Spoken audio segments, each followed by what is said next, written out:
Manuel Astorga y Connie Stipicic. Conversamos con el senador del PPD, Ricardo Lagos Weber. ¿Cómo le va, senador? Bienvenido, buen lunes, buena semana, buen término de febrero, buen comienzo de marzo.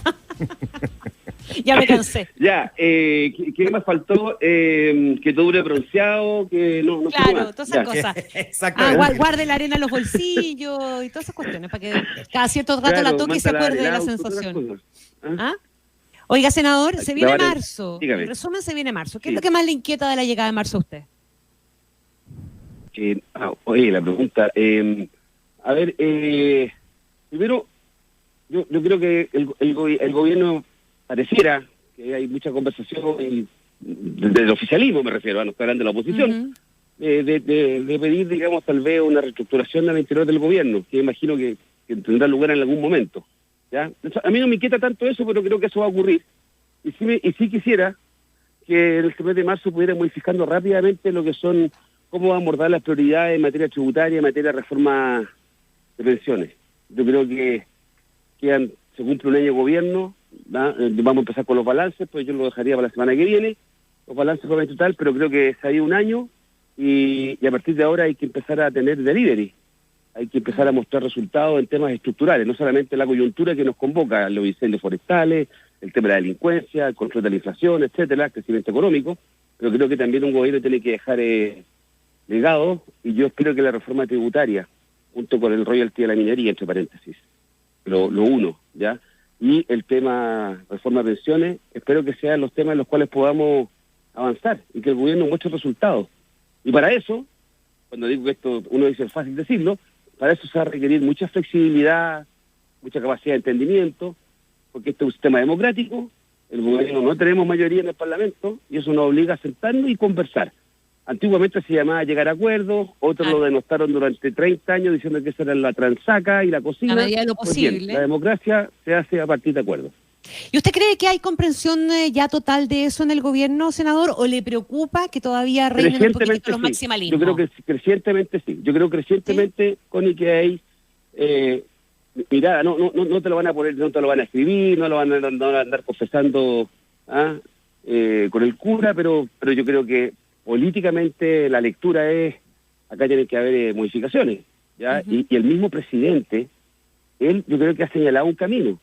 O sea, digan lo que digan del presidente Boric, pero él ha tenido definiciones, salvo el tema del indulto, que lo dejo de lado, todas las demás definiciones que ha tenido han caído para el lado, si usted quiere, del entendimiento, del socialismo democrático, lo que ocurrió con la Macrozona Sur, el énfasis que le ha puesto el tema de la delincuencia, la actitud que tuvo con los retiros. Hay un sinnúmero de temas, el tema de derechos humanos. No se ha perdido el presidente Gabriel Boric en esto, su política exterior en derechos humanos. Yo quiero reivindicarlo. ¿Ya? Entonces, creo que en eso hemos tenido un presidente que ha marcado la línea y que yo espero que al interior de que lo que son sus huestes o sus fuerzas más originarias, también cale ese sentido de que aquí un gobierno tiene que también, cuando deja un gobierno, tiene que mostrar qué hizo. ¿Y le parece a usted que en ese escenario, senador Lagos Weber, es necesario que eso tenga un correlato en el gabinete? O sea, que sea necesario un cambio de gabinete para terminar de consolidar eso que de momento se ha traducido más en gestos o en actos políticos. Bueno, el gobierno del presidente tuvo un ajuste ministerial bien fuerte en septiembre después del fracaso del plebiscito, ¿ya? La llegada de Aralía, la llegada de Carolina Tobar en particular también, eso generó un punto de inflexión, si usted quiere, desde el punto de vista de las responsabilidades políticas que había al interior del gobierno. Lo que ocurre es que no todo se define necesariamente, ni todo tiene un éxito a partir de lo que ocurra en el comité político. Eso tiene que irradiar en los distintos ministerios, ya, en las distintas subsecretarías, en los gobiernos regionales, en la medida que uno pueda también en la representación del delegado presidencial. O sea, hay un trabajo que hacer en materia de responsabilidades políticas o distribución de responsabilidades políticas, o se lo llaman cuoteo a eso, pero yo creo que uno tiene que sentirse parte del gobierno, sobre todo de irradiar lo que se quiere hacer. Y para eso creo que tenemos la posibilidad de hacerlo. Y quiero recordar algo que suena como ya menor, porque ya ha pasado un año de gobierno, pero hace mucho tiempo tanto el socialismo democrático y Apruebo Dignidad competíamos. O sea, competíamos. Uno creció a costa del otro, a costa de una crítica, tal vez legítima en algunas áreas, en otras yo considero muy injusta, pero entonces afiatarse eso, a partir de un gobierno único, en un sistema presidencialista, No es fácil, por eso que yo no me desespero en esto, aunque me gustaría apurar el tranco. Y creo que hay sectores, le reitero entonces para la cuña, que en la prueba de dignidad, que están viendo que las cosas no son como les gustaría que fueran, sino que la vida es lo que es y uno tiene que tratar de modificar en la medida de su fuerza. ¿Usted podría imaginar al presidente Gabriel Boric hablando, reivindicando al presidente de algo respecto a la medida de lo posible? No. Entonces, no, yo tampoco, pero digamos las cosas como son. Y no se trata de enrostrar, se trata de decir que hay también una suerte de madurez política a la hora de tener la responsabilidad de administrar un país. Y eso yo lo valoro del presidente y espero que eso irradie también a otros ministros y a otros dirigentes de su sector. ¿Sí? Eso es lo que yo espero. Entonces, marzo para mí es pongámosle norte, pongámosle paso a las reformas y saquemos una reforma. La reforma tributaria creo que está ahí para sacarla. Sí, hay que hacer esfuerzo, tal vez hay que renunciar a algunas cosas y la oposición tendrá que aceptar también otras cosas porque hay que financiar bienes públicos y hay que aumentar la carga tributaria. Veamos cómo la distribuimos de la mejor forma posible, esa mayor carga tributaria, pero hay espacio para hacer eso. No digo, ¿por qué nos vamos a privar de eso si tenemos las capacidades, la inteligencia, las bases institucionales? Tratemos de hacerlo y abordemos los temas pendientes, el tema de los incendios, el tema de la Araucanía. Hubo muertos la última semana, a balazo, disputa de terrenos. ¿Ah? Ya lo estamos hablando del robo de la madera. ¿Ah? Entonces, senador, déjeme preguntarle por esto, porque me imagino que hay que uno tiene que, de alguna manera, ir priorizando dentro de la agenda. No es que una cosa en lugar de la otra, son varias al mismo tiempo, como usted mismo lo está planteando, por cierto, pero... Claro, exactamente, pero déjeme preguntarle, porque por delante están los desafíos que transitan fundamentalmente por lo legislativo. Por ejemplo, la reforma tributaria. La reforma tributaria tiene la característica, porque es una característica que probablemente es medio virtuosa, ¿no?, de que al final es hacer calzar las celdas del Excel, ¿no? O sea, si lo que se quiere recaudar tanto, uno puede a lo mejor disminuir un poco lo que se quiere recaudar, pero ajusta por acá, sube por acá, baja por el otro lado, según las exigencias que tenga la oposición, y al final al número se llega. Distinto es, por ejemplo, la reforma al sistema de pensiones, que tiene un componente de características mucho más ideológicas detrás y del funcionamiento de un determinado mercado y también de una exigencia o una presión por parte de la ciudadanía que es distinta a la de una reforma de características, si se quiere, más áridas, como es el de la reforma tributaria. Probablemente en la reforma tributaria hay más posibilidades de llegar a un acuerdo respecto de una reforma al sistema de pensiones. ¿Cómo ve esa discusión, considerando que este gobierno no tiene mayoría en el Parlamento? Ya, en el tema de la reforma tributaria, voy a decir que tiendo a coincidir con usted, ¿ya? Contigo. Coincido que, comillas, se ve más fácil en la medida que uno renuncia a muchas cosas, pero yo creo que también se puede complicar, pero lo acepto. Pero en el tema de la reforma de pensiones, y entendiendo que hay un componente ideológico muy marcado, la pregunta es la siguiente. Si yo tengo mi manera de entender la reforma de pensiones y el periodista Astorga tiene otra manera de entender cómo arreglamos las pensiones, y tenemos diferencias ideológicas, yo como gobierno, me pongo yo en el gobierno, tengo que evaluar qué hago. Muero con mi idea, pero no aprobé nada. Y quedamos donde mismo, y echándole la culpa a Astorga, o tratando de echarle la culpa a Astorga, o avanzo en lo que pueda avanzar, pongo mi bandera en las cosas que logré avanzar, y aquellas que no logré llegar a un acuerdo, porque no tengo la mayoría, puede seguir siendo mi bandera de lucha para mañana, pero le tengo algo que mostrar de lo que hice. Entonces, esa es una discusión que se va a dar al interior del gobierno, yo creo. ¿Cuánto voy a avanzar? O sea, si alguien quiere la reforma de pensiones que sueña en un 100%, me da lo mismo que el sector político esté, eso no va a ocurrir. Y lo que va a ocurrir es como que donde estamos. Y donde estamos es un fracaso. Créame que yo lo siento como un fracaso. Yo siento un fracaso que después del 18 de octubre, créame que pensé que lo primero que íbamos a tener era una reforma de pensiones y no una nueva constitución. Cuando se llegó a ese acuerdo, yo dije, vamos a sacar en un año la reforma de pensiones. Lo digo genuinamente. Están en entrevistas con ustedes también. Yo pensé que esa era la prioridad que íbamos a tener en la postrimería del gobierno del presidente Piñera y que no íbamos a poner de acuerdo a la clase política en eso. Y no fue posible. Pero bueno, si alguien quiere seguir arrastrando el poncho, vamos encontrando de nuevo con dificultades. En esta vamos a tener que ponernos de acuerdo. A los más indignados le llamarán transaca. Yo le llamo ponerse de acuerdo cuando no tengo mayoría. Antes de hablar con usted, leía el Guardian y el País, no sé qué país, en Inglaterra, y no sé qué tema con la Irlanda del Norte, en España están con el tema y todo es buscar las mayorías del Parlamento. En democracias constituidas, consolidadas, eso es. Y ninguno se siente derrotado porque quería, yo obtuvo 70. No, obtuve 70, bien, aplaudo los 70 y lucho por los 30 que me falta. Esa es la actitud que yo quiero ver y que espero que podamos imprimirle en el gobierno. Y en el oficialismo, que está también complejo por lo que ocurrió con las listas y la elección que tenemos en mayo, etcétera. Así todo, yo creo que soy un optimista, y porque también veo en la oposición sectores que están dispuestos a conversar. Ya, usted ve entonces en este escenario que está describiendo que, lo siento positivo, veo que le hicieron bien las vacaciones, senador, que hay... No, que hay... Oye, yo siempre he sido positivo, otra cosa es que el mundo no es como yo quisiera. Es verdad, es cierto, ya, pero usted ve que existe ese espacio. Para verlo, porque si no es la cancelación de lo que se quiere hacer.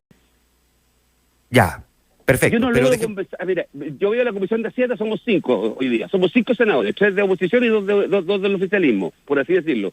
Si no me pongo de acuerdo, ¿en qué saco? Nada. No. Y, bueno, puedo llegar a mi casa y decir, oye, tengo la razón, ¿eh? ¿Y qué opinito? No, nada, pero estoy con la razón. No, tengo que encontrar un punto de entendimiento y tengo que explicar también por qué no logré el 100. Eso sí que es importante. ¿Por qué no logré el 100? Eso está bien. Senador, ¿usted coincide con la ministra del Interior en la mirada de que si no se aprueban estas reformas estructurales, cosa que, bueno, a beneficio inventario ya ha pasado y eventualmente pudiese llegar a ocurrir, ¿verdad? Pero aquí el punto crítico, ¿coincide usted que pasa a ser que si no se aprueban estamos efectivamente abriendo un espacio para los populismos? Sí, claro. Y ese es el mensaje que yo transmito a través de esta radio ahora públicamente, en particular también a la oposición, y lo digo en privado y con más fuerza a ellos también cuando converso con ellos. Uh-huh. Aquí no podemos permitirnos hacer lo que ocurrió en el pasado, que terminemos al final con un reventón, o con la sensación de que nosotros somos unos indolentes a la hora de tomar decisiones, y bueno, si no se llegó al acuerdo, ahí veremos después. Yo creo que no está nuestro país no está para eso. Nuestros connacionales, la gente con la que me converso en la calle, con la que me saco la foto, con la que me dice la pesadez, con todo ello. ¿Por qué? ¿Qué es lo que marca la diferencia, senador? ¿Por qué no? Se puede. ¿Por qué no? ¿Por qué no? Porque los chilenos estamos más informados, porque los chilenos estamos más exigentes, porque estamos más presionados, porque la inflación es una realidad, porque las pensiones son bajas. La crisis de las pensiones, a mi juicio, se empieza a configurar en Chile cuando los chilenos comienzan a jubilarse. Esa es la verdad. Porque al principio la AFP, desde el año 80 hasta mediados de los 90 casi no pagaban pensiones, por el sistema como se creó y se definió. Y a medida que se fueron jubilando más pensiones, entonces los más abuelitos, más tíos, más profes que conocíamos jubilados, ahí la cosa es una crisis. Bueno, hoy día eso ya está casi inaceptado. ¿Y quién me habría proponer la solución como en antaño que en 5 minutos resuelve el UF? No. Entonces, si alguien se cree, y yo me creo en ese sector, creo que es posible hacer una contribución, que es posible ponerse de acuerdo, que es posible fijar unos bordes dentro de lo que es posible desde el punto de vista fiscal, de lo que es posible desde el punto de vista de la distinta mirada ideológica. Bueno, si yo creo que represento algo de eso, yo no lo hago B nomás, me refiero a un sector, bueno, demostremos que tenemos la capacidad de ponernos de acuerdo, y aislamos a los sectores más extremistas o los más populistas. ¿Ya? Eso es lo que se trata. Así la veo yo. Y se abre una posibilidad, sí. Y el gobierno, más allá de algunos errores que no ha habido, errores no forzados, ya todos son...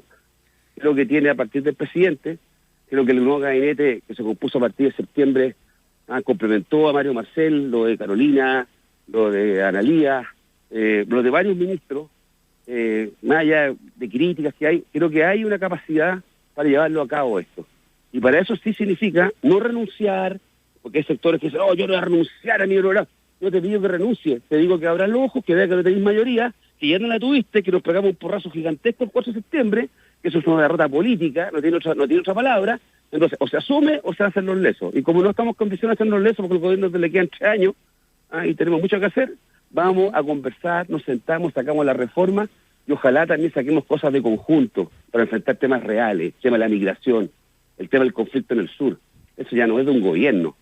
Y todavía no hablamos de ningún tema estructural. No hablamos ni de medio ambiente, no hablamos de productividad, nada de esto. Estamos aquí como consumidos y creo que tenemos la capacidad y el derecho de proponer algo distinto. Eso es lo que yo pienso. Optimista, contento, sí, con muchas dificultades, no me cabe duda. Veo los diarios nomás y es como a pedirse. Pero ya, más allá de las discusiones de características políticas, aquí hay algunas cosas que van a marcar el año, senador Ricardo Lagos Weber. Vamos a tener un doble proceso electoral, elección de consejeros constitucionales, con toda la discusión posterior que vamos a tener de la Constitución, y luego vamos a tener un plebiscito de salida. Eso inevitablemente condiciona también ciertas acciones desde el punto de vista político. Pero vamos a tener, sin duda, al menos otras cosas que van a marcar el año. Por ejemplo, los intentos de retiro de los fondos de pensiones y vamos a tener el 11 de septiembre los 50 años del golpe. Déjeme preguntarle primero por el proceso constitucional propiamente tal. No tiene el mismo entusiasmo que probablemente generó en la ciudadanía el proceso anterior y por lo tanto un desafío para la clase política motivar a la gente, porque lo que no nos puede pasar es que tengamos un proceso, digamos, desabrido, descafeinado, digamos, desaliñado, donde al final después terminamos cuestionando que participó poca gente. ¿Cómo mira usted esa discusión y ese poco entusiasmo que probablemente tiene la gente hoy día respecto a este tema, porque su preocupación está en otro lado? Bueno, es un dato de la realidad, no es poco entusiasmo, eso es objetivo. Entre el fracaso, y el fracaso es producto de, entre otras cosas, no solamente el texto que se propuso en su oportunidad, sino que cómo se llevó a cabo el proceso, generó un cuerpo gigantesco.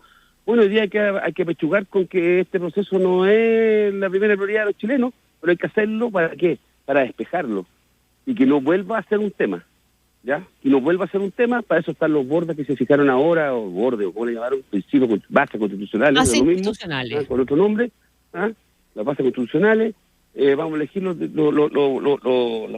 constituyentes y vamos a tener un proceso que efectivamente va a estar marcado, ese resultado de la elección, creo que va a ser menos determinante que el plebiscito salida, en donde si el proceso es razonable y la propuesta que se haga, es también razonable, se va a aprobar, espero, y no se constituye en un plebiscito hacia el gobierno. Eso puede ocurrir también. Ya va a estar marcado por eso, como seguramente estuvo marcado el del 4 de septiembre en buena medida también por eso. Pero eso creo que se va a sacar.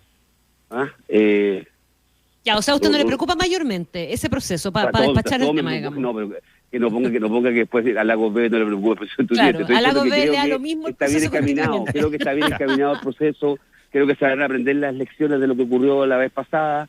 Aquí no hay tercera oportunidad, aquí hay segunda nomás, y agradezca que tiene segunda oportunidad.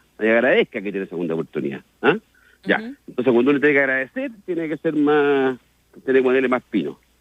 Está agradecido, entonces bien la pega. Eso creo que vamos a hacer. Yo creo, soy optimista. Ese tema, por eso digo que no es que no me preocupe, creo que va a tener su carril propio y tiene sus bases, sus bordes, tiene unos plazos y bueno, vamos a ver qué va a ser la elección. No sé, de repente queda la tentará la elección, pero no sé. Ganar los extremos. Bueno, ya. Yo creo. Yo le decía, uno del proceso constitucional. Otro es la presión por los retiros de los fondos de pensiones, que va a ser una discusión a partir del 18 de abril. ¿Cómo? Bueno, esto se aprueba por ley, por una reforma en el Parlamento, legislativamente. Entonces eso yo creo que ahí tenemos que aplicarnos todo en el tema legislativo. Tenemos que aplicarnos y tenemos que aislar aquello. Le echábamos la talla que se aparece marzo, yo creo que aquí lo que peor que puede pasar es que se aparezca abril, que cuando se vence el plazo para presentar el nuevo proyecto. Y hay que buscar si hay mecanismos que puedan ayudar a ese tema, no solamente las reformas constitucionales que están en curso, unas reformas para elevar los quórums de eso, ya de esta martingala que se hace de la reforma a la Constitución en materia transitoria. Pero lo que quiero decir es que eso es una pega que tenemos que hacer. Y hay que aguantar la mecha nomás. Yo sé que es popular, pero si se abre en eso, yo creo que ahí ya puede ser ya es de resultado incierto todo lo que siga para adelante. Ya, pero entiende para que mí, dentro de las posibilidades... Es bien delicado, es bien delicado el tema de los retiros. Sí. No solamente por las implicancias económicas, que son bien importantes, son bien fundamentales, sino que además también porque significa que no tuvimos capacidad de ordenarnos entre nosotros. Y ahí... Es que eso le iba a preguntar, porque ahí donde se puede presentar este escenario, perdón, senador, es precisamente en que tenga respaldo de las propias filas del oficialismo. Eso estoy diciendo, que la carga inicial está acá, está en el oficialismo, ¿ya? Y bueno, y ser oficialismo eso, y espero que en la oposición, y va a ser difícil, pero espero que la oposición nos apoyen en esto, y no prima el deseo de decir, vieron que era difícil, era fácil ser una oposición antes, criticarlo todo y apoyar todo y aprobar todos los retiros, porque eran populares. Entonces, vamos a ver también si es posible, en parte importante de la oposición, de que se opongan a los retiros. Y no sea de la tentación de devolver la mano, comillas. De ser populares, ser queridos por la gente, de evitar las funas, porque porque van a ser capaces tal vez de oponerse a los retiros. Pero para pedirle a la oposición que se oponga a los retiros, que la línea del oficialismo es que no queremos retiro, el oficialismo tiene que cuadrarse con los no retiros. No le podemos pedir entonces al oficialismo no los retiros y que no hagan caso y que la oposición tenga que hacer la pega. Eso no va a ocurrir, no debería ocurrir. Así nomás, eso no es una geometría bien sencilla. Está complejo. Bueno, está complejo, pero hay que hacerlo. Ya, y lo último, tenemos el aniversario, le decía yo, del 11 de septiembre, y donde inevitablemente la oposición va a pedir que al menos no lo marginen y que el acto tenga la suficiente altura de miras de poder entender el proceso 50 años después. ¿Cómo ve usted también ese elemento en el que al final no se le termina poniendo la pata encima a la oposición desde el gobierno? Es que lo que trata de 50 años, no ponerle la pata encima a la oposición después de 50 años. Yo me imagino que la oposición de hoy día no es la oposición de hace 50 años o no es la derecha hace 50 años. Quiero creer. Y en consecuencia, si no es la misma oposición que hace medio siglo... ¿Quiere creer o en verdad entiende que no es la misma oposición que hace 50 años? No, lo digo, quiero creer en un sentido medio irónico. No es la misma oposición. El Chile no es de los 50 hace 50 años. En consecuencia, cuando uno va a mirar la historia para atrás, ciertamente que tiene que tratar de mirarla con la mirada larga, tiene que tratar de despejar, digamos, lo más pequeño de lo más grande. Yo eso lo puedo entender desde el punto de vista histórico, pero yo no creo que condenar el golpe de Estado en Chile, ya no digo por qué la derecha se podría sentir pasada a llevar. Lo digo así, no digo por qué. A menos que se sientan herederos del golpe militar y de todo lo que ahí ocurrió. O sea, ahí tenemos una dificultad, claro. Yo puedo entender muchas cosas y puedo tratar de recordar muchas cosas, pero el golpe militar es el golpe militar. Y lo que ocurrió de la dictadura, ocurrió en la dictadura. Y eso es doloroso, sí. Eso hay que asumirlo como país. Entonces no basta decir que que defendemos los derechos humanos, si es que vamos a tener una mirada muy condescendiente con respecto al golpe militar o de mucha contextualización. ¿Ya? Yo sé que esto es difícil, pero ojalá que podamos causarlo bien, y para eso no hay que provocar tampoco. Y creo que también ahí está Patricio Fernández, que está ayudando en este proceso. Yo espero que seamos capaces todos de ponernos de acuerdo en una mirada que sea clarísima respecto a lo que ocurrió en el golpe, ¿ya? Una dictadura que no fue un golpe militar, porque duró 17 años. No es que hubo un golpe militar, que hubo atrocidades y que al año y medio había una democracia funcionando en Chile. Acá se instauró un sistema, acá una dictadura cívico-militar. Entonces, en este tema, por lo menos hablo por mí, yo lo viví eso de niño, lo viví con parientes, lo conocí de cerca, todas las atrocidades. Entonces, ese tema no es para mirarlo por arriba o decir, no, ese tema hay que ser muy categórico en eso. Y la experiencia comparada de otros países demuestra que en eso no se cede un centímetro de esa materia. Estoy pensando en Alemania, en esta materia. Muy bien, pues le quiero agradecer, senador Ricardo Lecouvreur, por estar con nosotros esta mañana en Ahora es Cuando. Muchas gracias. No, muchas gracias y partimos con todo. Y eso que todavía no estamos estamos en febrero. Así, impresionante. Ya, muy bien. Que nos dure la energía. Gracias, senador.